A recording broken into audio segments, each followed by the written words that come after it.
এটি হলো নিউজিল্যান্ড। আর আপনি কি জানেন এই দেশের ৮০% স্থান খালি, মানে এই দেশের মাত্র ২০% স্থানেই মানুষ বসবাস করে। কিন্তু কেন? নিউজিল্যান্ড প্রধানত দুটি বড় দ্বীপ নিয়ে গঠিত, উত্তর আইল্যান্ড এবং দক্ষিণ আইল্যান্ড।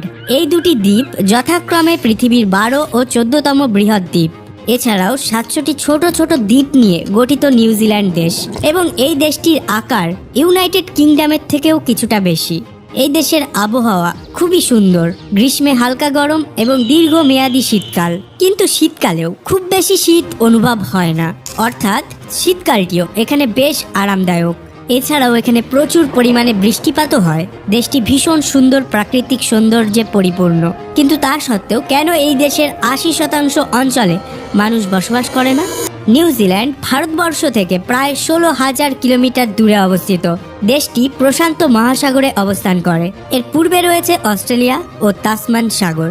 নিউজিল্যান্ডে পার স্কয়ার কিলোমিটারে ১৯ জন মানুষ বসবাস করে, যেখানে আমাদের ভারতবর্ষে পার স্কয়ার কিলোমিটারে ৪৩১ জন, বাংলাদেশে ১৩২৯ জন পার স্কয়ার কিলোমিটারে বসবাস করে থাকে।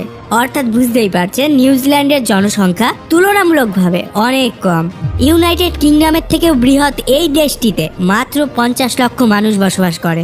অর্থাৎ এত বড় দেশে আবহাওয়া স্বাস্থ্যকর হওয়া সত্ত্বেও সেখানে জনসংখ্যা এত কম কেন? নিউজিল্যান্ডের পপুলেশন ডেন্সিটি ম্যাপটি দেখলে জানা যায় এই দেশের মোট জনসংখ্যার ৪ ভাগের ৩ ভাগ উত্তর দ্বীপটিতে বসবাস করে এবং ১ ভাগ দক্ষিণ দ্বীপটিতে বসবাস করে। আর এই উত্তর দ্বীপটির মোট জনসংখ্যার অর্ধেক বসবাস করে এর শহরাঞ্চলে, অর্থাৎ অকল্যান্ড রিজনে। অকল্যান্ড হলো নিউজিল্যান্ডের সব থেকে বড় শহর। এই শহরটি বড় হয়ে ওঠার পেছনে রয়েছে প্রাকৃতিক বন্দর। এছাড়াও এর পাশে যে আগ্নেয়গিরি আছে তা প্রায় মৃত, তবে এখানকার মাটি কিন্তু উর্বর নয়। বর্তমানে নিউজিল্যান্ডের ৩৭% মানুষ অকল্যান্ড শহরে বসবাস করে, যা প্রায় ২০ লক্ষ মানুষ। একটি ছোট্ট শহরে বিপুল জনসংখ্যার কারণে এই শহরটি হয়ে উঠেছে পৃথিবীর অন্যতম উন্নত শহর। অন্যদিকে নিউজিল্যান্ডের দক্ষিণ দ্বীপটির প্রধান শহর হলো ক্রাইস্টচার্চ। এই শহরে মানুষ থাকে না বললেই চলে। এখানকার জনঘনত্ব মাত্র ৫.৪ জন পার স্কয়ার কিলোমিটারে। জনসংখ্যার ঘনত্বের এই বৈষম্যকে বুঝতে হলে আমাদের যেতে হবে ইতিহাসে, নিউজিল্যান্ডের আবিষ্কারের। নিউজিল্যান্ডের ম্যাপটিকে ভালো করে লক্ষ্য করলে বোঝা যায় যে নিউজিল্যান্ডের সব থেকে নিকটবর্তী ল্যান্ড হলো অস্ট্রেলিয়া, যা নিউজিল্যান্ডের মেইনল্যান্ড থেকে প্রায় ২০০০ কিলোমিটার দূরে অবস্থিত। এই দূরত্ব অতিক্রম করতে ফ্লাইটকে প্রায় ৪ ঘন্টা সময় লাগে। নিউজিল্যান্ডের আশেপাশে তাকালে বুঝতে পারবেন যে নিউজিল্যান্ড একটি প্রায় ফাঁকা জায়গায় অবস্থান করে, যার কারণে অন্যান্য দেশগুলি থেকে এই দেশে আনাগোনা কম হয় এবং এর জন্য এই দেশটি একটু শান্ত স্বভাবের। আপনি জানলে অবাক হবেন, এই শান্ত স্বভাবের দেশটি ওয়ার্ল্ড হ্যাপিনেস ইন্ডেক্সে ১০ম স্থান অধিকার করেছে, যেখানে ভারত ১২২ এবং বাংলাদেশ ১১৬তম স্থান অধিকার করেছে। অনুমান করা হয় ৮০০ থেকে ১০০০ বছর পূর্বে এই দেশটি আবিষ্কৃত হয়েছিল, কারণ ইতিহাসবিদেরা এই সময়ের আগে পৃথিবীর কোনো ইতিহাসে এই দেশের বর্ণনা পায়নি। নিউজিল্যান্ডের অফিসিয়াল ওয়েবসাইট থেকে জানা যায় আজ থেকে প্রায় ১০০০ বছর পূর্বে একজন মাউরি জেলে এই দেশটিকে প্রথম আবিষ্কার করে। আসলে পলিনেশিয়ান দ্বীপপুঞ্জে বসবাসরত আদিবাসীদের মাউরি বলা হতো। বলা হয় মাউরিরা তাদের ছোট ছোট দ্বীপগুলি ছেড়ে এই দেশে চলে আসে বসবাস করবার জন্য। এই সময়টা ছিল ১৩০০ খ্রিস্টাব্দ। সম্প্রতি নিউজিল্যান্ডের একজন এমপি হানা রাহিতির এই ভিডিওটি সোশ্যাল মিডিয়ায় খুব ভাইরাল হয়েছে, যেখানে তিনি নিউজিল্যান্ডের সংসদে হাকা পরিবেশন করেন, যা আদিবাসী মাউরিদের সংস্কৃতি। মাউরিরা তাদের এই দেশকে আউটিয়ারোয়া বা দীর্ঘ সাদা মেঘের দেশ বলে থাকে। কিন্তু প্রশ্ন হচ্ছে, হঠাৎ কেন মাউরিরা নিজেদের বাসস্থান ছেড়ে নিউজিল্যান্ডে চলে এসেছিল? মাউরিদের ইতিহাস ঘাটলে জানা যায় যে ১৩০০ সালেই নয়, বরং তার চেয়েও ৫০০ বছর আগে একজন মাউরি জেলে কুপে নিউজিল্যান্ডকে প্রথম আবিষ্কার করেছিলেন। আসলে পলিনেশিয়ান দ্বীপে বসবাসরত অবস্থায় কুপে তাদের সম্প্রদায়ের জন্য মাছ শিকার করতেন। তিনি যেসব অঞ্চলে মাছ শিকার করতেন, হঠাৎ সেই সব জায়গার মাছগুলোকে অক্টোপাস খেয়ে ফেলতে শুরু করে। এই সম্প্রদায়ের প্রধান খাদ্যই ছিল সামুদ্রিক মাছ, এবং অক্টোপাস হানার জন্য দিন দিন মাছের ঘাটতি বেড়েই চলেছিল। তাই কুপে সিদ্ধান্ত নেয় যে তিনি এমন এক দ্বীপের খোঁজ করবেন যেখানে খাদ্যর কোনো অভাব থাকবে না। এই উদ্দেশ্যেই তিনি ২০ থেকে ২৫ জনের সাহসী মাউরি পুরুষকে নিয়ে সমুদ্রে পাড়ি দেন এবং দীর্ঘ যাত্রার পর এই দ্বীপকে আবিষ্কার করেন। এই দ্বীপের পরিষ্কার জল, প্রচুর ছাগল, ভেড়া ও অনেক ধরনের সুস্বাদু ফলের গাছ ছিল। এই দ্বীপটি ছিল তাদের জন্য স্বর্গের মতন। এই দ্বীপকে পেয়ে কুপে কয়েকজন সাথীকে তাদের দ্বীপে পাঠায় যাতে তারা এই দ্বীপের সংবাদ তাদের সম্প্রদায়কে দিতে পারে। এরপর মাউরিরা দলে দলে বড় বড় নৌকা করে এই নিউজিল্যান্ডে এসে একত্রে বসবাস করতে থাকে। 1700 সাল পর্যন্ত নিউজিল্যান্ডে মাউরিদেরই আধিপত্য ছিল, কিন্তু খুব শীঘ্রই তাদের আধিপত্য শেষ হতে চলেছিল। এই সময়টিতে ওয়েস্টার্ন দেশগুলো নিজেদের শক্তি বাড়ানোর জন্য সমগ্র পৃথিবীতে ছড়িয়ে পড়তে থাকে।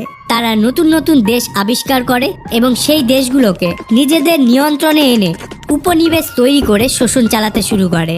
তাই একজন ডাচ এক্সপ্লোরার এবেল তাসমান 1642 সালে নিউজিল্যান্ডকে আবিষ্কার করেন এবং নিউজিল্যান্ডকে সমগ্র পৃথিবীর সম্মুখে আনেন। কিন্তু যখন তিনি দ্বীপটিতে প্রবেশ করেন তখন মাউরিরা বিপদ আশঙ্কা করে তার উপর আক্রমণ করে। তাই এবেল তাসমান সেখান থেকে পালিয়ে যায়। এরপর 8ই অক্টোবর 1969 সালে জেমস কুক নিউজিল্যান্ডে এসে উপস্থিত হন।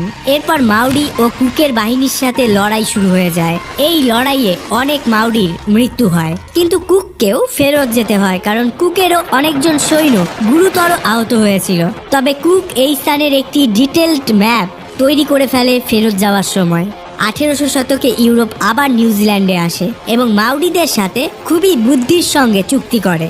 ব্রিটিশরা তখন মাউরিদের ব্যবসার লোভ দেখিয়ে নিউজিল্যান্ডে একটি নেভাল পোর্ট বা বন্দর তৈরি করে।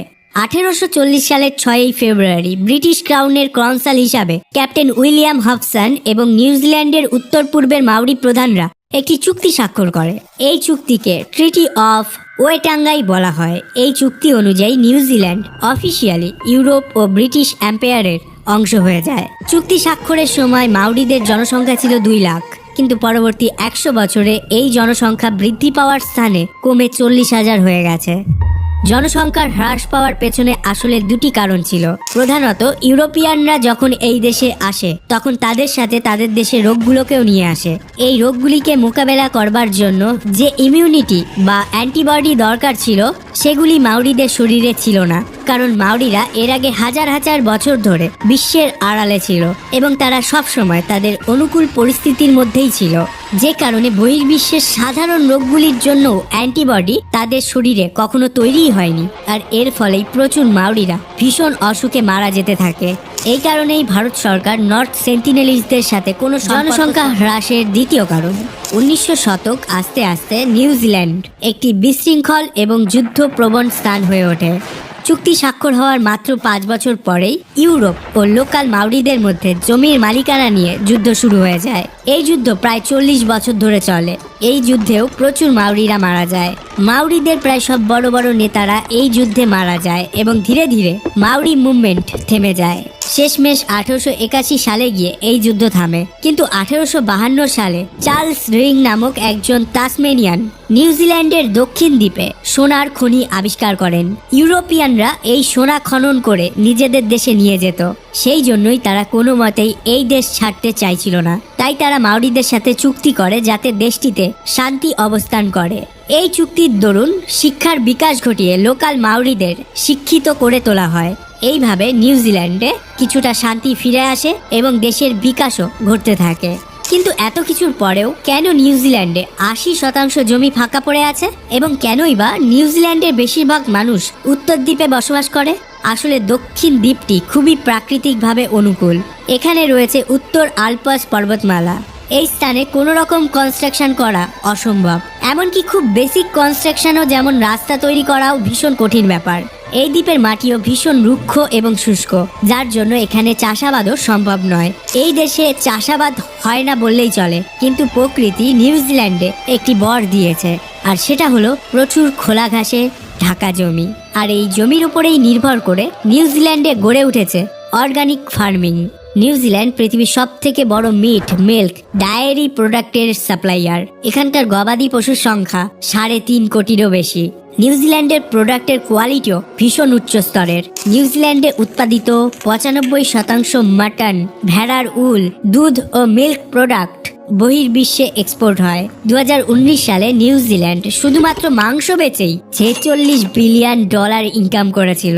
শুধুমাত্র মাংস বেচে $46 বিলিয়ন মুনাফা করা মুখের কথা নয়। নিউজিল্যান্ডের 80% জমি ফাঁকা থাকার আরেকটি প্রধান কারণ ব্রিটিশ শাসনকালে নিউজিল্যান্ডে একটি ইমিগ্রেশন পলিসি চালু ছিল, যার ফলে দ্বিতীয় বিশ্বযুদ্ধের আগে সাদা মানুষ ছাড়া নিউজিল্যান্ডে প্রবেশ নিষিদ্ধ ছিল। অর্থাৎ এশিয়া আফ্রিকার কালো চামড়ার মানুষেরা এই দেশে প্রবেশ করতে পারত না। কিন্তু দ্বিতীয় বিশ্বযুদ্ধের পরে নিউজিল্যান্ডের এই কম জনসংখ্যার কারণে ইমিগ্রেশন পলিসি আলগা করে। 1950-এর পর থেকে চীন, ফিলিপিন্স, ভারত ও বাংলাদেশ থেকে প্রচুর মানুষ এই দেশে এসে থাকতে শুরু করে। এরপর থেকে নিউজিল্যান্ডের পপুলেশনে একটু ইমপ্রুভমেন্ট আসে, কিন্তু এখনো যতটা ফার্টিলিটি রেট প্রয়োজন এই দেশটিকে সার্ভাইভ করবার জন্য, ততটা ফার্টিলিটি রেট নেই এই দেশে। তো বন্ধুরা, জানা হলো কেন নিউজিল্যান্ডের অধিকাংশ ভূমি ফাঁকা রয়েছে। এবার আপনাদের জন্য একটি প্রশ্ন, কোন দেশের ফার্টিলিটি রেট এত কমে গেছে যে অনুমান করা হচ্ছে দেশটি খুব তাড়াতাড়ি পৃথিবী থেকে মুছে যেতে চলেছে? দেশটির নাম অবশ্যই কমেন্ট করে জানাবেন। নর্থ সেন্টিনেলিজদের সম্পর্কে সব তথ্য জানতে ডান দিকের ভিডিওটিতে ক্লিক করুন। সর্বশেষে thanks for watching, stay happy, stay safe.